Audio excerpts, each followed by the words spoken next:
Hello mga ka-idol! So ngayon, meron na naman akong ituturo sa inyong napakagandang kanta. Itong kanta na to mga ka-idol is napaka easy chords niya lang, no? Wala siyang bar chord. So yung title pala nitong kanta yung Di Na Ako Aasa Pang Muli by Intro Voice. So napakaganda nito mga ka-idol. So dito muna tayo sa kanyang strumming. Kasi yung strumming niya magiging dalawang klase, okay? So dito muna tayo sa isa. So yung ganito muna yung strumming nyo. Down, down, up, up, down, down, down, up. Okay, may down up sa dulo. Ulitin ko. Down, down, up, down, down, down, up. Okay, ganun siya. Pag mayroong open, close parenthesis naman yung chords is dalawang down lang. Okay? Pag yung chords is nasa loob ng open, close parenthesis, dalawang down lang. Okay? So, proceed na tayo dito sa kanyang whole verse.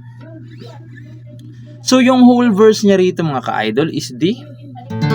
So, yung D, first string, second string, third string. Yan. D. So, this D major 7. So, yung D major 7 sa second fret, ipitin nyo lang first string, second string, tsaka third string. Ipitin nyo lang yung tatlong string na yan. Okay? D major 7. Sunod is E minor. So, yung E minor, 5th string lang, tsaka 4th string. Okay? E minor. Tapos, ito na yung sinasabi ko sa inyong dalawang strum down lang na may open close parenthesis is yung G. Ayan, nasa loob ng open close parenthesis yung G. So, yung G, first string, second string, 5th string, tsaka 6th string. Okay, G. Sunod is A, na nasa loob rin ng open close parenthesis. Okay, so yung A, second string, third, tsaka 4th string lang. Okay, A na nasa loob rin ng open close parenthesis. So, yung mga chords na yan, 2 times nyo gagawin, okay? 2 beses nyo gagawin yan.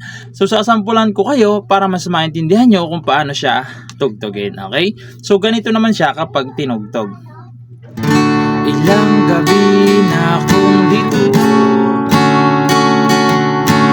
di ko maisip kung bakit nagkalayo. Ulit lang ulit. Mahal kita, ngunit mahal mo siya. Ang hinihiling ko lamang mahalin ka niya. Tapos chorus, di na ako naasa pang muli. So, papasok na doon yung chorus. Okay? So, proceed naman tayo dito sa kanyang chorus. So, yung chorus niya rito mga ka-idol is same lang, okay? Hiniwalay ko lang para hindi kayo malito pag tuwing papasok yung verse, okay?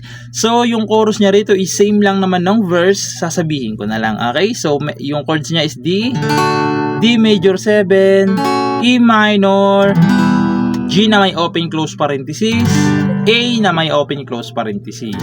Okay? So, yung mga chords na yan is 2 times nyo rin gagawin, okay? 2 times nyo rin gagawin, okay? So, sasampulan ko naman yung kanyang chorus para mas maintindihan nyo. So, ganito naman siya sa chorus pag tinugtog. Di na ako aasa pang muli, kung ikaw ay babalik, tsaka na lamang hingiti. Isa pa, tandaan mong mahal kang talaga, tanging ikaw lamang ang sa aking ala-ala.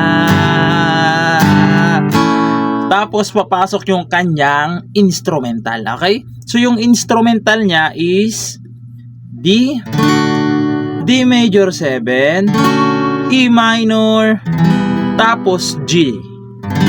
Okay?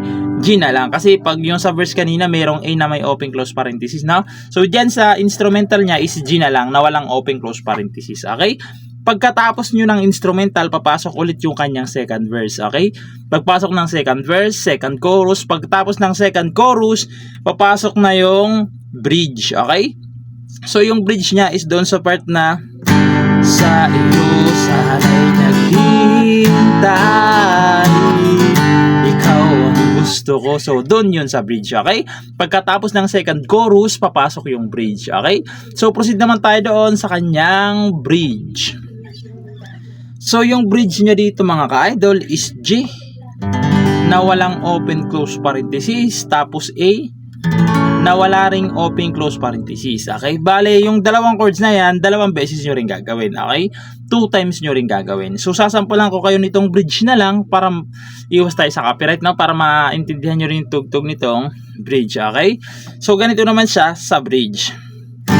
Sa inyo'y sana'y naghihintay,